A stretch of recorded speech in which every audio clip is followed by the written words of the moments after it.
नमस्कार दोस्तों, आज की कहानी है सास की परछाई। घर से थोड़ा दूर एक पुराना हवेली जैसा घर था। उस घर में राज चलता था शारदा देवी का। कड़क आवाज, तीखी नजर और नियमों की लंबी लिस्ट। घर में हर किसी को डर लगता था उनसे।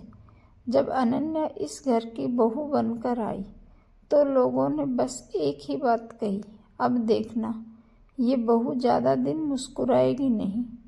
पहले ही सुबह शारदा देवी की आवाज गूंजी, बहू 4 बजे हो गए, अभी तक सो रही है। अनन्या घबरा कर उठी। मायके में उसे कभी इतना सख्त माहौल नहीं मिला था। दिन भर काम, एक गलती पर ताना और हर बात पर तुलना। हमारे जमाने में बहुएं ऐसे नहीं होती थी। पति राहुल नौकरी के कारण ज्यादातर बाहर रहता। अनन्या अकेली पड़ जाती। कई रातें वह तकिए में मुंह दबाकर रोती, लेकिन सुबह वही मुस्कान ओढ़ लेती। अनन्या ने नोटिस किया, शारदा देवी हर रात घर के पीछे बने पुराने कमरे में जाती, जहां ताला लगा रहता। उस कमरे से कभी कभी रोने और खांसने की आवाज आती। एक रात अनन्या ने हिम्मत कर पूछा, माँ आपकी तबीयत ठीक तो है? शारदा देवी सख्त होकर बोली, मेरे मामले में दखल मत दिया कर। लेकिन उनकी आंखें कुछ और ही कह रही थी। वो मनहूस रात, तेज आंधी बारिश थी, बिजली चली गई। अचानक पुराने कमरे से कुछ गिरने की आवाज आई। अनन्या दौड़ी। दरवाजा अंदर से खुला था। शारदा देवी जमीन पर गिरी पड़ी थी। माँ, अनन्या ने उन्हें थाम लिया। अस्पताल में डॉक्टर ने कहा, इन्होंने बरसों से दर्द और बीमारी छुपा रखी है। खुलता हुआ सच।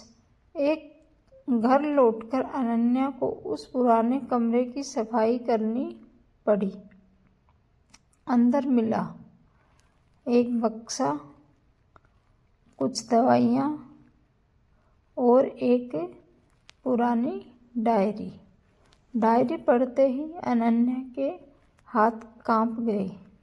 शारदा देवी भी कभी इसी घर की बहू थी। उनकी सास ने उन्हें अपमान, ताने और अकेलापन दिया था। पति ने साथ नहीं दिया और सबसे बड़ा दर्द उनकी पहली संतान सास के अत्याचार और तनाव के कारण पैदा ही नहीं हो पाई। डायरी में लिखा था, मैं कमज़ोर नहीं बनूंगी, मैं इस घर में कभी किसी को मुझ पर हंसने नहीं दूंगी। अनन्या रो पड़ी। उसे समझ आ गया, ये सख्त सास नहीं, दर्द से बनी दीवार थी, बहू का बदला हुआ रूप। अब अनन्या चुप नहीं रहती, लेकिन बदतमीज भी नहीं बनती। वह दवा समय पर देती, चुपचाप खाना बनाकर सास के कमरे में रखाती। एक दिन शारदा देवी झुंझलाकर बोली, क्यों करती है इतना? अनन्या ने पहली बार जवाब दिया, क्योंकि अगर मैं भी आपको दुख दूं तो आप और कड़वी बन जाएंगी। शारदा देवी चुप रह गई। एक रात शारदा देवी ने रोते हुए कहा, तुम मुझसे नफरत क्यों नहीं करती? अनन्या ने उनके पैर छूकर कहा, क्योंकि मैं उस बहू को समझ गई हूँ जो आप कभी थी। वो पल शारदा देवी की जिंदगी का सबसे कमजोर पल था। वह पहली बार किसी के सामने फूट फूट कर रोई। अब घर का माहौल बदलने लगा।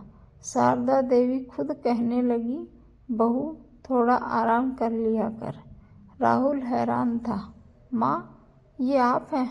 शारदा देवी ने कहा, मैं देर से सही पर गलत नहीं रहना चाहती। अंत जो दिल में उतर जाए। एक दिन शारदा देवी ने गांव वालों से कहा, मेरी बहू ने मुझे बेटी बनकर नहीं, माँ बनकर सुधारा है। अनन्या की आंखें भर आई। कहानी यही सिखा जाती है, हर सख्त सास के पीछे हर सख्त सास के पीछे एक टूटी हुई बहू होती है और हर घर को बदलने के लिए एक समझदार बहू काफी होती है। धन्यवाद।